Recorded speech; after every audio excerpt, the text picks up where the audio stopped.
Yo, man, it's Pod Sun Radio. We back in the house once again. We coming to you with a special episode, a special edition episode. We got a very special guest in the house that I'm about to get to. But of course, I always got to give a shout out to my sponsor because they help a nigga pay the bills. So shout out to All In Strength and Fitness. That's 1495 North Hayden Road, Scottsdale, Arizona, 85257. Go holla at your man KC. Tell him the Pod Sun sent you. For the ladies, it's squats over shots, and for the dudes, try not to skip leg day. You know what's happening. But it's Pod Sun Radio. We back in the house, like I said, with a very special edition. We in the desert, as always. We have Marmera Studios getting it popping. But we got an out-of-town guest on the joint today, my man. And that's actually a good word, joint, because one of my niggas from the East Coast, he called everything a joint. But got my man Oswin Benjamin in the house. Do I pronounce that right? You was probably the first person that got it right on the first try. Shine moment. Man, look, you know what I'm saying? Hey, thanks for sitting in for sure. But how you enjoying Arizona? Man, it's nice out here. It's real colorful. Well, we was in Sedona the other day. The most beautiful thing I've ever seen in my life, bro. These deserts these deserts and shit is hard. So you seen them red rocks? Hell yeah. Them shits it's amazing out here, bro. It's nothing like New York. That's awesome. So is this your first time coming out here ever? It's my second time, man. Shout out to Push the Genre. Shout out to Cannon. Shout out to Trip. You know what I mean? Okay. I wouldn't be out here if it wasn't for these guys. That's dope. So you starting to open up another market for yourself. Yeah, man. You know, some got to pay these bills, bro. Yeah. Squats over shots, B. Hey, that's got to be a tagline for real. But no, I'm telling you, a lot of artists don't do that, though. You know, as far as like tapping into another market and really going and touching down. For sure. So big thing on that already. You know what I'm saying? But all right, so you said it's colorful and stuff. Your first time coming to Arizona, what was it like your first time seeing like big ass mountains and shit like that? So where I grew up at, I grew up north from where the city is. So we had a bunch of mountains and shit too. Gotcha. It wasn't like when I ended up moving back to the city, that was like it was a dub for all the mountains and shit. But where I grew up at initially, it was mountains and shit everywhere, but I've never been. They don't look like the ones out here though. Yeah. Hell yeah. These shits are beautiful, dog. It's like a whole bunch of fucking clay. Anywhere it's pretty ass clay. If you've seen Sedona, you've seen damn near heaven, because that shit is beautiful. For real. Great, bro. I've seen it, but I ain't really got the experience as an adult. You know what I'm saying? So I think you should definitely head out there. I'm going to. I'll be going every damn where else. I ain't even respect. Like niggas from Arizona don't ever go see no Grand Canyon or shit. You know what I'm saying? Like it's the same thing with New York, bro. You from New York, you don't really want to see 42nd Street. Yeah. You know what I'm saying? You don't really want to go see where everybody comes to the town to see. Like I think it's just a hometown thing. Yeah. You know what I mean? 100%. I believe that. All right. What about what's the difference? Did you get to go out at all in Arizona? Like experience the nightlife? Nah. Okay, fuck that. That shit ain't all it's cracked out to be anyway. And you need to be getting your hustle on. What about like the women you see? What's the difference between Arizona women and New York women? If I'm being super honest, I really just been in the crib. I've been in the crib. We've been working and shooting vids. So I ain't even. No, that's big. Shy moment, man. You know what I mean? Yeah, I ain't even been out to see what's going on. Yeah. Where I'm staying at is it's in the middle of. Y'all ain't kind of at the gas station though. Yeah. You know what I'm saying? Be in the middle of nowhere. You know what I'm saying? But remember, like the dude Push the Genre I was saying you about. He really got me out here in the middle of nowhere. Got you. Now that's smart though, because you can lock in and really work. So actually, I respect the fuck out of that, man. That's a big shine moment, actually. And shine moment is when you shine and doing your thing. Obviously, I came up with that episode 1. We've been running with it since. You know what I'm saying? Big fact. But all right, so we want to kind of get to know you and stuff like that. So, where you from? New York City, born and raised, or you say you was from somewhere in the mountains? So are you like from upstate? Got you. So I was born in Brooklyn. I grew up upstate in a small place called Newburgh. And I say I'm from Newburgh because that's where I got most of my experiences from. Gotcha. You know what I mean? Like the first time I got chlamydia was out there. You know what I'm saying? It was a lot. I like a lot of the first time I got fired, the first time I got hired, the first time I fell in love, first time I got my heart broken. Like, you know what I mean? Like it's just a lot where I started to do music at. You know what I'm saying? Like that's where I started recording. In mom's crib, we couldn't say nigga and the shit, so we had to record in the whip. You know what I mean? Like it was a lot. That place shaped me to be who I am. Gotcha. You know what I'm saying? All right, now just for you said the first time you got committed, you mean the only time? Yeah, first and only, man. They gave me some pills and I was good in like 7 days. I was straight. Yeah, straight. Had to check in. All right, so one question I got, because I got a homie from upstate. Is Newburgh anywhere near Schenectady? I was about to lie and say like, yeah, but I But don't nah. know. Okay, I got don't you, know. got you. My homeboys, he's a pro who his name Mark Lyons, but he from some spot called Connected. Okay. I don't know. It does sound familiar. I just don't know where it's at. Got you, got you. All right. Anyway, all right. So let's keep going. So talk about where you went to high school. You said you got most of your experience in Newburgh. Is that where you went to? So that's where you went to high school, right? Yeah, Newburgh was so small. It was at the time. It was three middle schools and one high school. So whoever you ain't see out of elementary school, you knew for a fact you was gonna see him. See him in high school. So like everybody knew each other. You know what I mean? So high school was dope, man. Yeah. What was your reputation like already? Was you already doing music in high school, or was you just like was you an athlete? So I was I started off singing in the church, shit like that. You know what I mean? So like, and I used to imitate people all the time. I used to imitate John Legend, Snoop Dogg. Yeah. And, you know what I'm saying? I used let's to get some John Legend. You know what I'm saying? Nah, I got you. Like yo, dog, in fucking in high school, like when MySpace was popping, that was my name on MySpace. Niggas called me Baby Legend. That's crazy. That was like I used to make fun of that nigga so much. So when I transitioned to rap, it was in college. Nobody expected it. You know what I'm saying? Like, and it started off as a joke. And one of my man, shout out to Tyler Bush, one of my best friends, he was like, yo, bro, you should take this shit serious. Yeah. And I was just like, all right, whatever. And I did.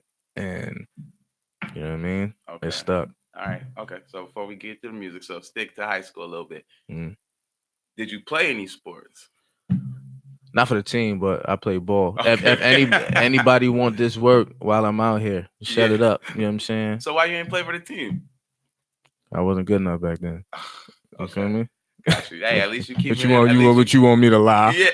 You thought I was gonna lie, Cannon? You thought I was gonna lie? Hey, at least you keeping it a buck, man. No problem with that. Okay, all right. And how about did you have like a high school sweetheart, somebody you was messing with back then? I did. And what do they think about you now? Yeah, the girl I was with in high school, she's the one that got me into music because there was so much that I felt after the breakup and I didn't know what else to do, so I started writing.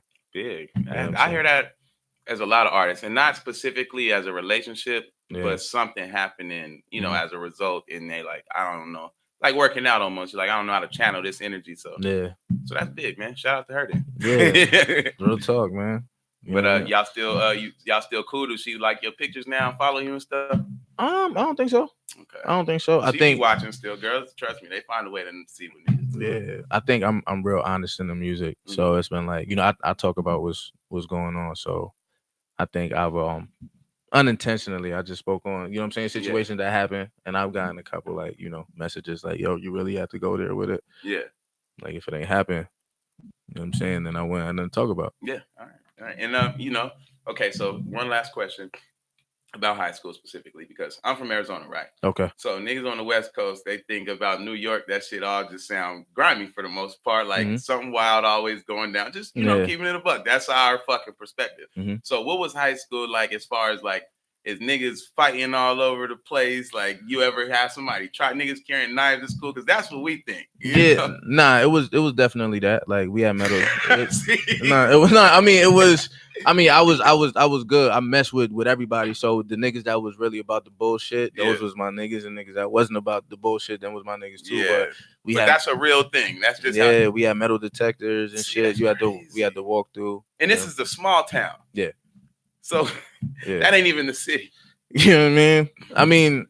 Yeah, nah, it was high school was That's nuts. Okay. I had to ask that question. All right. And did you go to college after that? I did. I went to a college in Rockland for 2.5 years, and I got kicked out every semester. Damn, man. What they kicking you out of college for? They don't even fuck with niggas in college like that. You know what I'm saying? It was academics, bro. Ain't nobody tell you, you know what I'm saying? Like when you get out of high school. So you was on scholarship. Yeah, I think so. I'm like, cause they can't just kick you out for. Let me fuck up on my own. I was on some type of scholarship. I don't know how I got it, but it was academics every year. Don't nobody tell you like when you get out of high school, the teacher ain't gonna call your parents when you don't miss class. I didn't know none of that. Grown ass man. I went straight out of high school when niggas did that. So the first time I didn't show up to class and I went and seen a professor, and he was on some like, hey, what's going on, Mr. Benjamin? I said, Yeah. oh, you ain't even noticed how I was going. I'm never coming back.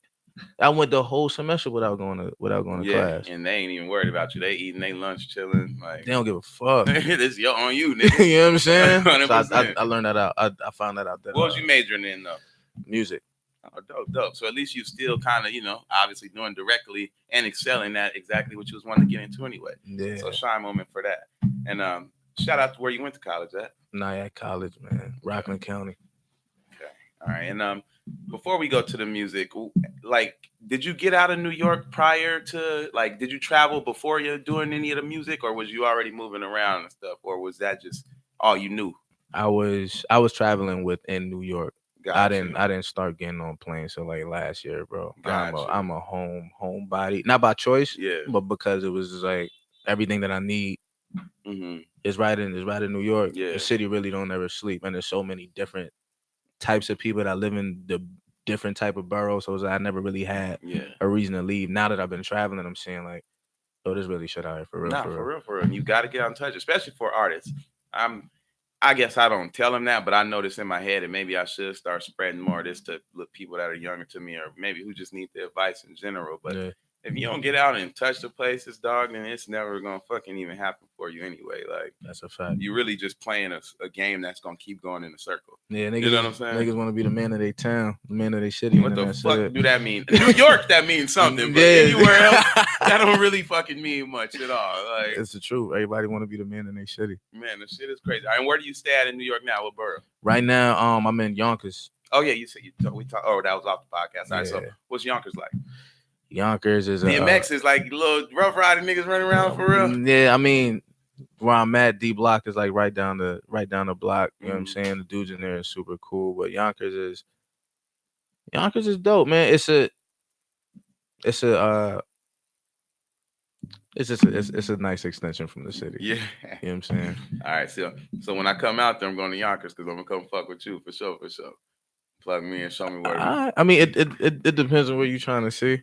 Some hoes probably. Okay. All right. You know, I'm an ain't shit nigga for the most part.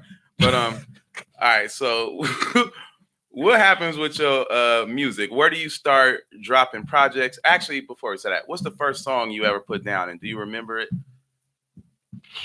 Whether it was something you put out or just one you wrote out.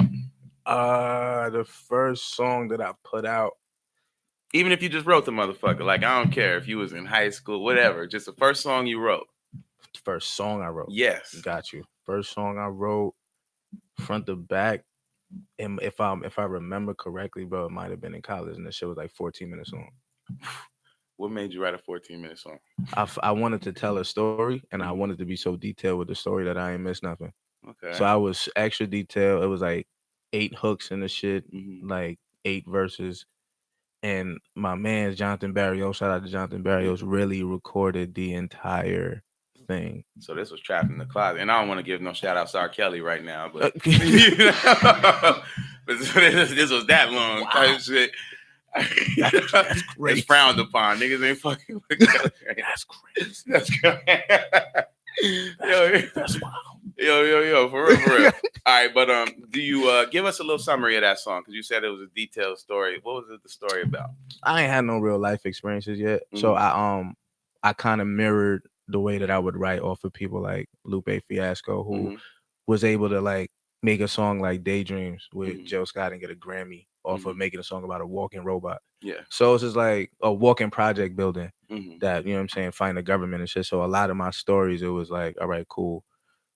What if this person walked over here and had a terrible day, and what would that terrible day look like, and what's the light at the end of the tunnel for that person? So it was like, it was a bunch of those situations that I just made up in my head because I felt like I didn't have nothing to pull from yet. Yeah. So I was just Did you release that track? It's somewhere. It's somewhere. Jonathan probably got that shit. What did the people who listened to all 14 minutes, how did they take it?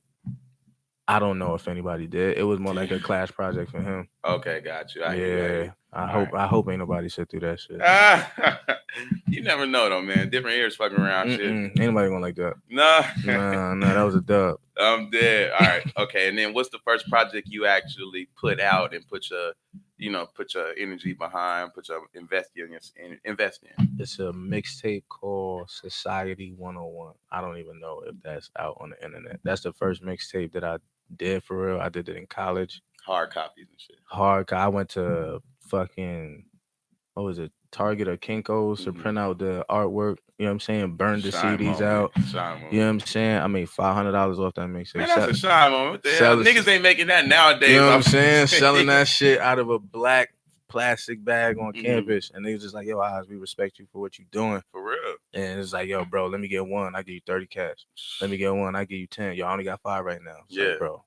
Ain't it crazy how different that hustle is? Like, and you still young, and we young, but I mean, like, young kids that's coming up now, it's way different. They don't got to worry about no shit like that. No. Like, upload the shit on SoundCloud and you good. That's money. it. We good. If anything, promote the link a couple times. We straight. Oh, I think that was before SoundCloud.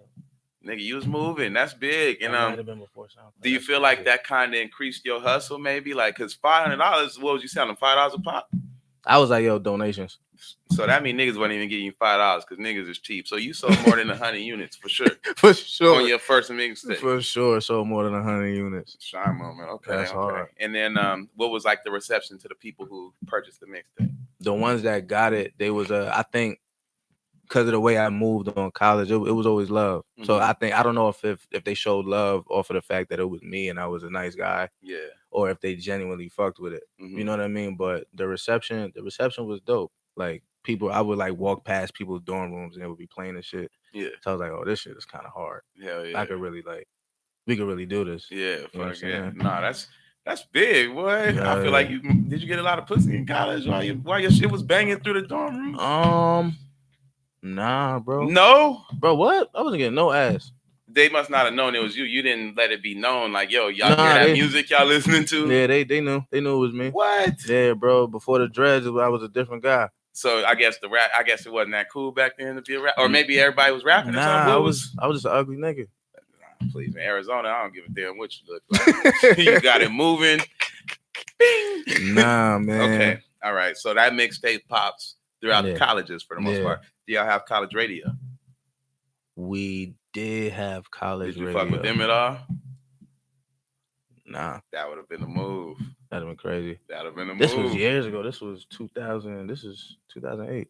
That's crazy. It was a minute ago. Damn, it was 11 years ago, bro. I ain't been in college in over a decade. But shit, you gotta drop your first mixtape, so I want to say you gotta attribute it a little bit to that. You know what I'm saying? I feel old as a bitch. Okay, so where do we go next musically? Right now, you know what I mean? Or from that project, I want to kind of go in order. From that project,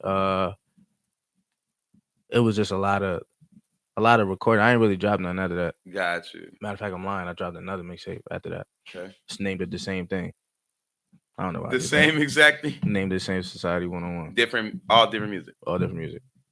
That might be a shine moment. That was dumb. If I read that article, artist drops 2 mixtapes with the same name. Yeah. Different music, nobody. That was dumb. Did anybody say anything about that? I don't think nobody really knew. Okay. I don't think nobody cared. I just did it for me. You know what I mean? And which one was better? Society 101 or Society 101? Or the first Society 101 for sure. The first to the second. Society 101 was better than Society 101. Was it or was you out of college when you dropped the second? Yeah, I was. All right, the pre-college or the post-college? Or post-college for sure. During college or post-college. Yeah. Sorry. I was definitely kicked out by that time for sure. Yeah, okay. Yeah. All right, and what's the reaction to the second one? Do you upload that one along with selling hard copies? Because the time's kind of changing at that time. That one was like before the whole Apple Music and everything. So like, how was I getting? I did have hard copies, and then like the niggas I fucked with, I'll invite them over to the crib and put it on their iPods. Got you. Shine moment. And then start playing right when they plug it into the aux thing, and they like, oh shit, this kind of jam. Who it is? And then they look and they can't even hate on it no more. That's when the iPods look like ice cream sandwiches. You remember shit? Hell yeah, of course. I stole one of those. I stole one of those. Girl tried to get me beat up for it. Absolutely. That's when it didn't work. That's when the gigs was crazy, like 128, bro. Yeah. 128 gigs back then. But it took 10 hours to sit there and get your full library stock, nigga. That shit was crazy. All right, man. So at what point does moving get you to the point where, and I don't want to go too fast, but I do want to know where you get to run into Sway? That was all right. Um, so after that second mixtape, whatever the case, I was just rapping. You know what I'm saying? Like doing features for people.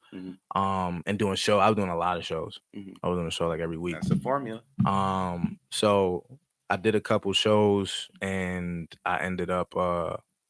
There was one show specifically that I went to. At that point, I was like fed up. Me and my girlfriend, like we had just broke up. The one I'm with now is back then. This was years ago. Gotcha. And we had split, and I had to do a show. It was a Wednesday afternoon at like 5. It was a day show. I'm lying. It was Wednesday afternoon at like 3, and I didn't get on till like 5. Like, bro, ain't nobody coming to no goddamn Wednesday. You know, I'm like, ain't nobody coming to no day show. So when I performed, it was like 17 people there, and I was just like, I gotta go because I said I was gonna go. Yeah, you know what I'm saying. So I did. It was like a 20-minute set, and I was just trying new records out. And and this is big already. It's a big story already. But keep going. Yeah, an amazing individual, bro, by the name of Rich Nice. Shout out to Rich Nice. He came up to me and told me, he was just like, yo, I work for Shade 45. And the crazy thing is, he didn't even come to see me. He was just like, yo, I'm coming. He was coming from New Jersey, which was like an hour away from where I was staying at, or where the show was. And he went to see an artist, and the artist he went to see had just finished performing. So he was like, I came all the way out here, so I'm going to just stay. So I just happened to go on when he came in. So he called my set. God. And after that, he was just like, yeah, I work for Shade 45 or for Swing in the Morning, whatever the case is. I looked at you, want to show you got any music. And at that time, people were telling me a whole bunch of shit. I done heard Hove heard my shit. I heard Nas heard my shit. I heard fucking Steve Stout wanted to sign me. I heard a whole bunch of shit, and everything fell through. So when he hit me, out of frustration, out of spite, I was just like, all right, my nigga. And I sent him like 18 records. Just to be a dick. Like, yo, here, nigga. I know I did my part. And then the next day, my boy hit me and was just like, yo, bro, I just heard you on Shade 45. I was just like, oh, this nigga was dead ass. That's crazy. And then they kept it in rotation. OD, they kept it in rotation. And then I got a call from that same dude. We were supposed to go to Kansas. We was gonna drive to Kansas, and we had to open for Lil Boosie, I think. And the dude that booked it ended up falling through last minute, and he didn't tell nobody. So like my man's that was driving there just got a new job, took off of work and all that because he's going on a road trip. You know what I'm saying? So we found out the day before that the shit wasn't going down no more. Janky promoter, but keep going. You know what I'm saying? And after we found that out, my boy Tyler, like, who was my best friend and my manager at the time, he was tight. He was just like, yo, bro, like, he was mad. I was just like, yo, I don't know why, but I feel like something had to come out of this. Because I feel like don't nothing happen for no reason. Yeah, absolutely fucking right. So literally after I said that, probably like 5 minutes, I got a call. And the same dude, Rich Nice, he was just like, yo, what are you doing tomorrow morning? Can you be at Shade 45 at 9 in the morning? I was like, nigga, I'll be there at 8:15. You know what I'm saying? It's like, we went up there, and that was the first time I was on Sway. And it was me, DNA, it's a battle rapper, and K-Shine. Heard of him. And after that, it was Love. And then they had they called me back for the Doomsday Cypher that they had later that year. And that was Love. And then after that, you know what I'm saying? Hell yeah, no, that's fucking dope ass story. And outside of it being a dope ass story, I agree with what you said. Shit don't happen for no reason, and God puts you right there where you were supposed to be. You know what I'm saying? That shit was crazy. How else is that supposed to happen? And a lot of niggas would have been like, "Nah, I'm not about to do this," and you would have missed your train right there. So that's fucking big. All right, so what is your relationship kind of like with him, and how do you view him as? Because I mean, for me, that's like a legend. Like, you know what I mean? Nah, me too. How is that working with the brother? So so it's so he's I say he's management, but him and his partner Kelly Jackson, who's phenomenal. She pushes the buttons and she makes sure that the relationship stays, you know what I'm saying, at a good place. She's the connecting piece. Got you. You know what I'm saying? Like I wouldn't have did the Doomsday Cypher if it wasn't for her. You know what I'm saying? Like when we did the BT Awards, she pushed the buttons. Like every big stage I've been on has been because of her. Yeah. So shout out to Kelly Jackson for sure. But the relationship with Sway is dope. He's like a big brother. If I got questions about anything, you know what I'm saying? Like we could sit down, we could chop it up, we could talk, whether it be publishing, whether it be, you know what I'm saying? It's like how to move. You know what I mean? Like he's really he cares. Yeah. You know what I'm saying? So that's the homie. And to be able to have somebody like that on the line that you could bounce information off of, it's a blessing for Yeah. real, for real. Nah, that's major, man. That's the only reason I want to ask about that. So You know what I mean? keep doing your thing with that. But what's coming for you next, specifically musically, and talk about the project we got dropping. You know what I'm saying? What's today, the 20th? All right. So yeah, so March 1st, you know what I'm saying? Pre-orders for debut album, Godfrey, coming out. You know what I mean? It's been like a good 2.5, 3 years. So I'm hyped to get this project out, bro. Super excited. You know what I mean? The release date is April 12th. And I'm just waiting to see how people receive that joint. It's a little different. What's the motivation behind that, or what's the influence? You know. So I noticed like, so I started listening to rap OD late. You know what I'm saying? Like I didn't hear Reasonable Doubt till my freshman year in college. You know what I mean? So like we grew up in the church listening to a lot of gospel music, and when I got a chance to really listen to rap for real, there was certain things that I like was able to really attach myself to. Like Hove is my favorite rapper, and I feel like him, because he's my favorite, or the reason he's my favorite rapper is because I felt like you were able to grow with him over the time. He was always honest and vulnerable in his music. So I was just like with that over the time, it's just like who Jay-Z is. You know what I'm saying? From Reasonable Doubt to, you know what I'm saying, to even Kingdom Come, we was listening to me and my man Push the To the Genre. new shit. You I know what mean, I'm his saying? life changed, but to the And new shit. and you was able to grow with him and change with him, but it's just like you can't really grow with somebody if you don't know them. Yeah. So it's like for this being my first joint, like people know me for the ciphers and stuff like that, but I don't know if people necessarily know who I am and what I had to go through to get to this point. So this is kind of like, this is just an introduction so people could see where I was when I made the joint, and then could look back and be like, yo, I remember when he was here. I remember when he was either depressed. I remember when he was happy. I remember when he was going through stuff with his girl. Oh shit, now he's here. Like I want people to, I think that's my thing with the music. Like I want people to grow with me. I want you to feel like you in my living room for my whole career. Yeah. You know what I mean? So that's the motivation for the album, just to give people a closer look at, you know what I'm saying, like me. Got you. And what do you want out of the album? What are your goals for it? Like, bro, if I'm keeping it all the way a stack with you, I'm trying to travel. I'm trying to make some bread. I'm trying to stop driving Uber. You know what I'm saying? Dead ass. So I want this to open up the door to really make music. It's a hobby and it's my life right now, but I just want to get to a point where I could get compensated for it, so I can enjoy it more, and my work would also be my leisure. Yeah, absolutely. You know what I mean? 100%. Nah, nigga, shine moment. That's what everybody wants. You know what I'm saying? And you actually already done laid the fucking groundwork. So I think you're gonna get exactly what you're looking for. You know what I'm saying? For sure. But do you have like a top 5 rappers? I always ask with the Arizona rappers, if they top 5 Arizona, but give me just your top 5 in the game. Top 5, bro. I don't even know if I can give you just 5. Hove is definitely up there. Number one for sure. Lupe. Andre 3000. J Electronica. The real spitters. And Biggie Smalls. That's big. I want to know just how'd you get on the Lupe? Was it like this? Because was Kick Push his first joint, or was he already? Kick Push was his first joint that people knew about from him. Got you, because that was solo. Because it was Touch the Sky before that, when he made his first debut for real. Touch the Sky was before that. Touch the Sky was before that on Kanye shit. That's crazy. I never realized that. And then like he had the mixtapes, the Revenge of the Nerd mixtapes, and the Fahrenheit First and 15s, and like I was. See, I never heard nobody really give Lupe that love. That's why I wanted. What, bro? Not too much. He can't spit too. Like that's. Bro, I know that. Nigga is incredible. I don't think. Yeah, I wouldn't be rapping the way that I do it for wasn't for Lupe. Moment, man. That is a fact. Big. That nigga's crazy. Shout out to Lupe too. Hell yeah. All right. And other than that, man, I want to give you, like, first of all, I want to thank you once again, because I think you're very introspective. You know what I mean? Like, it's different. Appreciate that. I'm sure some people probably perceive you a certain way. You start talking and they gain a whole new perception. You know what I'm saying? So that's dope. 100%. You got to be a chameleon, especially in these times. You know what I mean? But you kind of got the floor. You know, talk about anything you want to talk about, short-term, long-term goals, give people shout-outs, tell them where to follow you. Gotcha. And then we'll wrap.